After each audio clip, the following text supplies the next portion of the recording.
Hi, welcome to code. അപ്പോൾ കഴിഞ്ഞ ഒരു വീഡിയോയിൽ നമ്മൾ how to approach mock test എന്ന് പറഞ്ഞ് ഒരു സെഷൻ ചെയ്തിട്ടുണ്ടായിരുന്നു. അപ്പൊ അതിന്റെ part 2, how to approach mock ടെസ്റ്റിന്റെ പാർട്ട് 2 ആണ് ഇന്ന് ഞാൻ നിങ്ങളുടെ അടുത്ത് ഡിസ്കസ് ചെയ്യാൻ പോകുന്നത്. അപ്പോൾ മോക്ക് ടെസ്റ്റുകൾ എഴുതുന്ന സമയത്ത് ടൈമിനെ എങ്ങനെയാണ് മാനേജ് ചെയ്യേണ്ടത് എന്നുള്ളതാണ് കഴിഞ്ഞ വീഡിയോയിൽ ഞാൻ നിങ്ങളോട് പറഞ്ഞു തന്നത്. അപ്പൊ ഇന്ന് പറഞ്ഞു തരുന്നത് ഒരു 3 പോയിന്റ്സ് ആണ്. അത് നിങ്ങൾ നോട്ട് ഡൗൺ ചെയ്യുക. അത് നിങ്ങൾ മനസ്സിൽ വെക്കുക. മോക്ക് ടെസ്റ്റ് എഴുതുന്ന സമയത്തും മോക്ക് ടെസ്റ്റ് എഴുതിയതിനു ശേഷവും നിങ്ങൾ ശ്രദ്ധിക്കേണ്ട കാര്യങ്ങളാണ്. മോക്ക് ടെസ്റ്റുകൾ വളരെ ഇമ്പോർട്ടന്റ് ആണ്. നമ്മൾ നീറ്റിലേക്ക് പോകുമ്പോൾ നമ്മളുടെ ബേസ് ബിൽഡ് ചെയ്യുന്നത് തന്നെ എന്താണ്, മോക്ക് ടെസ്റ്റ് കാരണമാണെന്ന് മനസ്സിലാക്കുക. അതുകൊണ്ട് മോക്ക് ടെസ്റ്റുകൾ എഴുതുന്നതിൽ എന്ത് വരുത്തരുത്, കുറവ് വരുത്തരുത്. മാക്സിമം നമ്പർ ഓഫ് മോക്ക് ടെസ്റ്റുകൾ എഴുതുക. ഓക്കെ, സോ അതില് നമുക്ക് കാര്യത്തിലേക്ക് കടക്കാം. ഒന്നാമത്തെ കാര്യം എന്ന് പറയുന്നത് ഡെവലപ്പ് എ പാറ്റേൺ. എന്താണ് ഇതുകൊണ്ട് ഉദ്ദേശിക്കുന്നത്? സി, നിങ്ങൾ മോക്ക് ടെസ്റ്റുകൾ അറ്റൻഡ് ചെയ്യുന്ന സമയത്ത് പല ആൾക്കാരും പല രീതിയിലാണ് ഓരോ മോക്ക് ടെസ്റ്റിനെ അറ്റൻഡ് ചെയ്യുന്നത്. അപ്പൊ ഞാൻ പറഞ്ഞത് മനസ്സിലായിട്ടുണ്ടാവും. അത് ഒന്നാമത്തെ മോക്ക് ടെസ്റ്റ് എഴുതിയത് പോലെ ആയിരിക്കില്ല രണ്ടാമത്തത് എഴുതിയ പോലെ ആയിരിക്കില്ല മൂന്നാമത്തത്. ചിലപ്പോൾ ഒന്നാമത്തെ മോക്ക് ടെസ്റ്റിൽ ഫിസിക്സ് സ്റ്റാർട്ട് ചെയ്തു, കെമിസ്ട്രി സെക്കൻഡ് ചെയ്തു, ബയോളജി ലാസ്റ്റ് ചെയ്തു. ആൻഡ് രണ്ടാമത്തെ മോക്ക് ടെസ്റ്റ് ആയപ്പോൾ ബയോളജി ആദ്യം ചെയ്തു, ഫിസിക്സ് രണ്ടാമത് ചെയ്തു, കെമിസ്ട്രി മൂന്നാമത് ചെയ്തു. ഇങ്ങനെ മാറി മാറി ചെയ്യും, അല്ലെങ്കിൽ ക്വസ്റ്റ്യൻസ് അറ്റൻഡ് ചെയ്യും. ഇതിനെക്കാട്ടിലും ബെറ്റർ എന്ന് പറയുന്നത് നിങ്ങൾ ഒരു പാറ്റേൺ നേരത്തെ ഫിക്സ് ചെയ്യാം. അതായത് നിങ്ങൾക്ക് ടഫ് ആയിട്ടുള്ള ടോപ്പിക്കിൽ നിന്ന് തുടങ്ങാം, അല്ലെങ്കിൽ ഈസി ആയിട്ടുള്ള ടോപ്പിക്കിൽ നിന്ന് തുടങ്ങാം. അതിലൊരു സ്പെസിഫിക് പാറ്റേൺ എന്താ പറയാ, ഞങ്ങളുടെ സജഷൻ ഒരെണ്ണം ഞങ്ങൾ വീഡിയോ ആയിട്ട് ചെയ്തു തരാം. എങ്ങനെയാണ് എക്സാമിന് അറ്റൻഡ് ചെയ്യുമ്പോൾ പാറ്റേൺ ഡെവലപ്പ് ചെയ്യേണ്ടെന്നുള്ള ഒരു വീഡിയോസ് എന്താണ് ചെയ്തു തരാം. നിങ്ങൾക്ക് നിങ്ങളുടെ കൺവീനിയൻസ് പ്രകാരം എന്ത് ചെയ്യാം, പാറ്റേൺ ഡെവലപ്പ് ചെയ്യാം. പക്ഷെ എപ്പോഴും മനസ്സിലാക്കുക, ആ പാറ്റേണിൽ നിന്നുള്ള ഔട്ട്പുട്ട് ദ ബെസ്റ്റ് ആയിരിക്കണം. ഇത് എപ്പോഴും മനസ്സിൽ വെക്കുക. പാറ്റേൺ നിങ്ങൾ സെലക്ട് ചെയ്തു, ആ പാറ്റേൺ നിങ്ങൾക്ക് ബെസ്റ്റ് ആയിട്ടുള്ള ഔട്ട്പുട്ട് തരുന്നുണ്ടെങ്കിൽ കണ്ടിന്യൂ വിത്ത് ദാറ്റ് പാറ്റേൺ. അതിൽ വേറൊരു പ്രശ്നവും ഇല്ല. ഇനി അടുത്ത കാര്യം നിങ്ങൾ ശ്രദ്ധിക്കേണ്ടതെന്ന് വെച്ച് കഴിഞ്ഞാൽ, don't mark answers on question paper.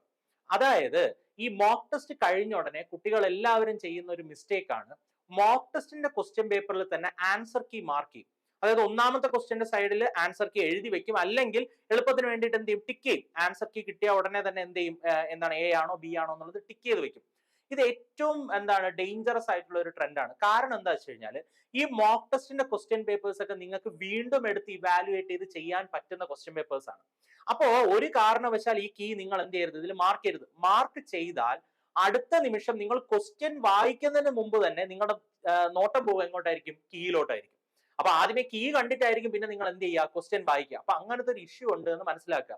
അതുകൊണ്ട് യാതൊരു കാരണവശാലും നിങ്ങളുടെ ക്വസ്റ്റ്യൻ പേപ്പേഴ്സിൽ നിങ്ങൾ എന്ത് ചെയ്യാതിരിക്കുക, ആൻസേഴ്സ് മാർക്ക് ചെയ്യാതിരിക്കുക. അത് വളരെ ഇമ്പോർട്ടന്റ് ആണ്. കാരണം ഓരോ മോക്ക് ടെസ്റ്റിന്റെയും ക്വസ്റ്റ്യൻ പേപ്പർ പിന്നീട് നിങ്ങൾ എടുത്തിട്ട് എന്ത് ചെയ്യണം, ചെയ്ത് നോക്കണം. അതായത് നിങ്ങൾ പഠിച്ച്, അതായത് റിവിഷൻ ഒക്കെ നടത്തിക്കൊണ്ടിരിക്കുന്നതിന്റെ ഇടയിൽ നിങ്ങൾ ഗ്യാപ്പ് എടുക്കുന്ന സമയത്ത്, അതും ഞാൻ നിങ്ങൾക്ക് പറഞ്ഞ ടൈം മാനേജ്മെന്റ് ചെയ്യുന്ന സമയത്ത് നിങ്ങൾ എല്ലാവരും ചെയ്യുന്നതെന്ന് വെച്ച് കഴിഞ്ഞാൽ, പഠിക്കാൻ സമയമെടുക്കുന്നു, ഗ്യാപ്പ് എടുക്കുന്നു, പഠിക്കാൻ സമയമെടുക്കുന്നു, ഗ്യാപ്പ് എടുക്കുന്നു, ഇങ്ങനെ ചെയ്യുന്നുണ്ട്. അപ്പൊ ഇത് ഫുൾ ടൈം പഠനമാവുന്നതിനെക്കാട്ടിലും പഠിക്കാൻ ഗ്യാപ്പ് അല്ലെങ്കിൽ പഠിക്കുന്നു, അത് കഴിഞ്ഞിട്ട് ഒരു എന്താണ് ഗ്യാപ്പ് എടുക്കുന്നു, അത് കഴിഞ്ഞിട്ട് എന്ത് ചെയ്യുക, പഴയ ഏതെങ്കിലും മോക്ക് ടെസ്റ്റിന്റെ ക്വസ്റ്റ്യൻ പേപ്പർ എടുത്ത് അതിൽ കുറച്ച് ക്വസ്റ്റ്യൻസ്, ഒരു 10-15 ക്വസ്റ്റ്യൻസ് ചെയ്ത് നോക്കുക. അപ്പൊ അങ്ങനെ ചെയ്ത് നോക്കുമ്പോൾ നിങ്ങൾ എന്താ ചെയ്യണമെന്ന് വെച്ച് കഴിഞ്ഞാൽ, നിങ്ങൾ വീണ്ടും വീണ്ടും വീണ്ടും വീണ്ടും ഓരോ ടൈപ്പ് ഓഫ് ക്വസ്റ്റ്യൻസിനെ വീണ്ടും എന്ത് ചെയ്യാണ്, അറ്റൻഡ് ചെയ്ത് അതിനെയും റിവൈസ് ചെയ്യാണ്. അപ്പൊ അതിന് വേണ്ടിയിട്ട് നിങ്ങൾ ഒരിക്കലും ക്വസ്റ്റ്യൻ പേപ്പറിനകത്ത് എന്ത് ചെയ്യരുത്, കീ എന്ത് ചെയ്യരുത്, മാർക്ക് ചെയ്യരുത്. അടുത്ത് പറയുന്ന കാര്യം എന്ന് വെച്ച് കഴിഞ്ഞാൽ, evaluate the question paper. Majority of കുട്ടികളും പറയുന്ന ഒരു പ്രശ്നമുണ്ട്. അതായത് സർ, എക്സാം കഴിഞ്ഞ് പുറത്തിറങ്ങി കഴിഞ്ഞാൽ, അതായത് എക്സാം ഹാളിൽ നിന്ന് പുറത്തിറങ്ങി കഴിഞ്ഞാൽ നമുക്ക് അപ്പോഴാണ് മനസ്സിലാവുന്നത്, ഓ ഈ ക്വസ്റ്റ്യൻ ഇങ്ങനെയാണ് ചെയ്യേണ്ടിയിരുന്നത്, പക്ഷെ എക്സാം ഹാളിനകത്ത് വെച്ചിട്ട് എന്ത് ചെയ്തു, ഞങ്ങൾ അതിൽ തെറ്റുവരുത്തി, അല്ലെങ്കിൽ അപ്പോൾ അത് കിട്ടിയില്ല, ഇങ്ങനത്തെ കുറെ കാര്യങ്ങൾ പറയുന്നുണ്ട്. സി, അങ്ങനത്തെ കൺസേൺസ് ഒന്നോ രണ്ടോ ക്വസ്റ്റ്യൻസിൽ മാത്രം വന്നാൽ പോരാ. അത് ഫുൾ ക്വസ്റ്റ്യൻ പേപ്പർ നിങ്ങൾ നോക്കണം. ഫുൾ ക്വസ്റ്റ്യൻ പേപ്പർ നിങ്ങൾ 1 റൗണ്ട് എന്ത് ചെയ്യണം, ഒന്ന് ഇവാലുവേറ്റ് ചെയ്യണം. ഓക്കെ, എനിക്ക് എന്തൊക്കെയാണ് സംഭവിച്ചത്. അപ്പൊ നിങ്ങൾക്ക് കീ കിട്ടി കഴിഞ്ഞു കഴിഞ്ഞാൽ നിങ്ങൾക്ക് കീ വെച്ചിട്ട് കമ്പയർ ചെയ്ത് കഴിയുമ്പോഴത്തേക്ക് നിങ്ങൾക്ക് മനസ്സിലാവും, ഇന്ന ക്വസ്റ്റ്യൻസ് ഞാൻ ശരിയാക്കി, ഈ ക്വസ്റ്റ്യൻ ഞാൻ തെറ്റിച്ചു. തെറ്റിക്കാനുള്ള കാരണം എന്താണ് എപ്പോഴും മനസ്സിലാക്കുക. തെറ്റാനുള്ള കാരണം തിരിച്ചറിഞ്ഞാൽ മാത്രമേ തിരുത്താൻ പറ്റുള്ളൂ.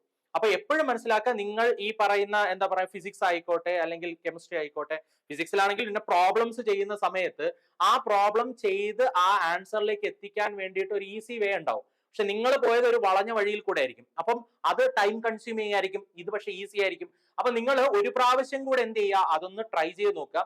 തെറ്റ് പറ്റിയ സാധനങ്ങൾ ഒന്നുകൂടെ ചെക്ക് ചെയ്യുക. തെറ്റ് പറ്റിയതെല്ലാം ചെക്ക് ചെയ്യുക. നിങ്ങൾ എന്താണ് അവോയ്ഡ് ചെയ്ത ക്വസ്റ്റ്യൻസ് ഒന്നുകൂടെ ചെക്ക് ചെയ്യുക. ഓക്കെ, നിങ്ങൾ ചെയ്ത് കറക്റ്റ് ആക്കിയ ആൻസേഴ്സ് എന്താണ് നിങ്ങൾ പിന്നീട് റിവിഷന്റെ സമയത്ത് നോക്കിയാലും മതി. പക്ഷേ ഈ പറയുന്ന ക്വസ്റ്റ്യൻ പേപ്പർ ഇവാലുവേറ്റ് ചെയ്ത് ആ ക്വസ്റ്റ്യൻ പേപ്പറിനെ മനസ്സിലാക്കുക, ക്വസ്റ്റ്യൻസിനെ മനസ്സിലാക്കുക. ഇതാണ് ചെയ്യേണ്ടത്. ഓക്കെ, അപ്പൊ ഈ മോക്ക് ടെസ്റ്റുകളെ അറ്റൻഡ് ചെയ്യേണ്ട പാറ്റേണിനനുസരിച്ചും അതേപോലെ തന്നെ ഈ പറയുന്ന എന്താ പറയാ ആൻസേഴ്സ് മാർക്ക് ചെയ്യരുത് എന്നുള്ള കാര്യങ്ങളാണ് ഞാൻ ഇവിടെ പറഞ്ഞത്. ഇനി അടുത്തൊരു വീഡിയോയിൽ കുറച്ചുകൂടെ കാര്യങ്ങളുമായിട്ട് നിങ്ങളിലേക്ക് വരുന്നതായിരിക്കും. അപ്പോൾ മോക്ക് ടെസ്റ്റുകൾ നന്നായിട്ട് എഴുതുക, നന്നായിട്ട് പ്രിപ്പയർ ചെയ്യുക. എക്സാമിന് ഇനി കുറച്ച് ദിവസമേ ഉള്ളൂ. പേടിക്കൊന്നും വേണ്ട, ടെൻഷൻ ഒന്നും അടിക്കേണ്ട, നന്നായി പ്രിപ്പയർ ചെയ്യുക. താങ്ക്